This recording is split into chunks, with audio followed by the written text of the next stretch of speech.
মহুয়া কাব্যগ্রন্থ। কবিতার নাম সবলা। কবিগুরু রবীন্দ্রনাথ ঠাকুর।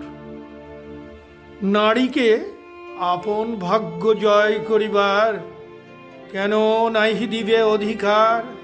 হে বিধাতা, নত করি মাথা, পথপ্রান্তে কেন রব জাগি?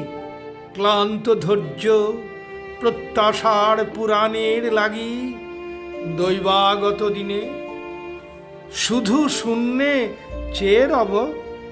কেন নিজে নাহি লব চিনে সার্থকের পথ? কেন না ছুটাব তেজে সন্ধানের রথ? দুর্ধর্ষ অশ্বের বাঁধি দৃঢ় বলগা পাশে, দুর্জয় আশ্বাসে দুর্গমের দুর্গ হতে সাধনার ধন কেন নাহি করি আহরণ? প্রাণ করি পণ। যাব না বাসর কক্ষে বধূ বেশে বাজায়ে কিঙ্কিনি, আমার এ প্রেমের বীর্যে কর অসংকিনী। বীর হস্তে বড় মাল্য লব একদিন, সে লগ্ন কি একান্তে বিলীন? ক্ষীণ দীপ্তি গোধূলিতে কভু তারে দিব না ভুলিতে।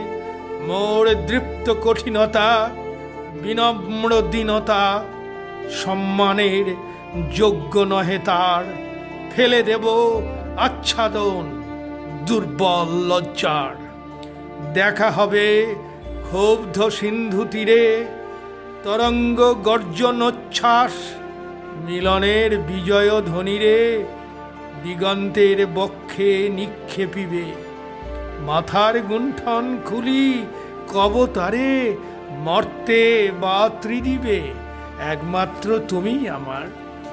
সমুদ্র পাখির পক্ষে সেই ক্ষণে উঠিবে হুঙ্কার, পশ্চিম পবনহানি সপ্তর্ষি আলোকে যবে যাবে তারা পন্থা অনুমানী। হে বিধাতা, আমারে রেখো না বাক্যহীনা, রক্তে মোর জাগে রুদ্র বীণা। উত্তরিয়া জীবনের সর্বোন্নত মুহূর্তের পরে জীবনের সর্বোত্তম বাণী যেন ঝরে কণ্ঠ হতে নির্বারিত স্রোতে।